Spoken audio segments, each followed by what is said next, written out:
Welcome back to the One Stop Dragon Shop Workshop, where we give you the tools to unleash your creativity and flourish. And today we are going over what to do when you get writer's block. Oh, this is a big dun. one. This is a big one because it hits every writer I have ever talked to at some point in time. And always when you least expect it.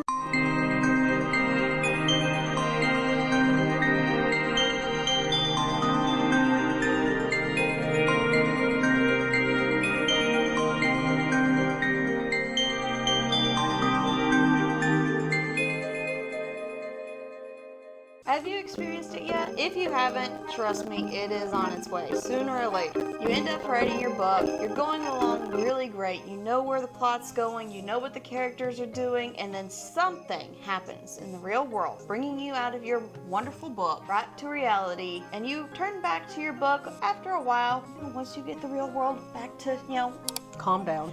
rolling along as it should be, and nothing. You hear crickets. If you've not experienced this yet, trust me, you will at some point in time. I think it happens to just about everyone who writes. And there are several things that can be employed to help you get over this. Please bear in mind that what works for one person will not work for another, and so we're going to go over an entire list of different things to try. Hopefully one of those will help you break out of that block and get you motivated in writing again. And do know that what one might work for this time around for the block may not work next time. There is no one tried and true way of curing writer's block. No, there's not. One of our favorite ways is to go for a walk. We take advantage of the recreation park nearby in our town and power walk the quarter-mile track. This is a great way to get out, breathe in some fresh air, revive those creative juices, and I don't know about you, but I love turning on my headphones and really just jamming out to music. But it does, it helps clear whatever is blocked at times though. Most of the time I can either listen to my favorite just really powerhouse songs, or I'll even put a playlist on that I've been using for writing. Songs that I know kind of fit the vibe of the book that I'm writing or the story that I'm working with. And being there, it also kind of helps visualize that movie effect of the story, because you know where the story is going.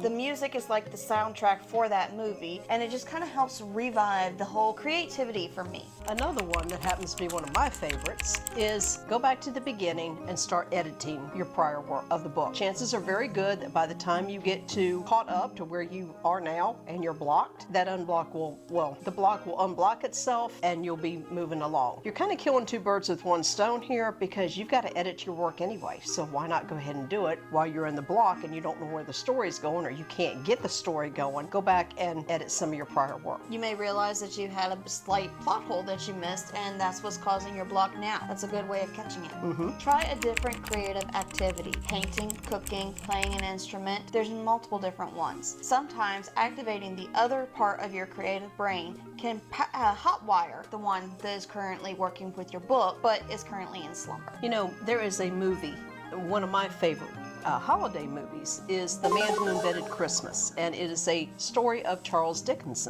But that is one of the best movie that I have ever seen that depicts what actual writers go through. It shows the characters coming to life and talking with him, and they're story plotting, and then all of a sudden somebody knocks on his door and poof, they disappear. We also see in there, just like what we just discussed, that he plays an instrument when he's trying to think and get the creative juices flowing again.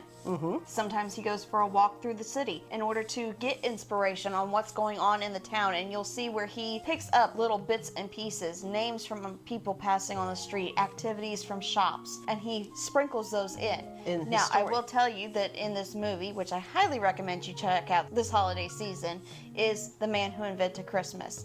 This is the story of him writing A Christmas Carol, one of my favorite holiday stories to reread every single year. Something else you can do is try branching out and engage your mind. Get a hold of a good friend or somebody that you trust and bounce some ideas off of them. Explain to them where you're going in your story, and you're like, I'm stuck right now. See if they can help shed a little bit of light. Sometimes getting somebody else's perspective is all you need to get over that hump. Most of the time, Alice and I rely on each other because we've worked together with our books. So we'll come with each other and go, okay, I need an outside opinion. Can you take yourself and be a potential reader and let me bounce some ideas off of you for this story? Another great idea is to use brain maps. This is a way of drawing out and visualizing where your story is going. Make maps, make pictures, and you can come up with all kinds of different things for this. Collages, you can use Canva as a great way to come up with a general layout of photos depicting your story to help you kind of visualize where your story is going in the next chapters ahead. The next one is to prioritize self-care, and this is something that we quite often tend to put on the back burner, but it is very important. Make sure that you're getting enough sleep, enough rest, carve out time to exercise. We writers tend to want to sit at the computer and lose ourselves, and before you know it, we sat down at 9 o'clock in the morning and all of a sudden it's 5 o'clock in the evening and the family's wanting to know where dinner is. But it is important to take time for yourself. And you're not going to want to hear this, but drink something other than coffee. You do need some hydration. As much as we love caffeine, and caffeine fuels the brain with creativity, we do need some hydration. Yes, we do. And finally, this is not one that is usually a common thing, but this is one that I use personally, is give your characters realistic purposes. So quite often when we run into a writer's block, we tend to joke with each other going, that skank done skipped out on town and went to the Bahamas for vacation. Can you believe the audacity of her? They didn't even invite us. They didn't even invite us. So if you act like your characters are real life people to you, quite often you're going to be able to visualize them taking the next action steps in their story that they're supposed to be taking. That's it for today. Thank you for joining us, and until next time, don't stop learning and never stop dreaming.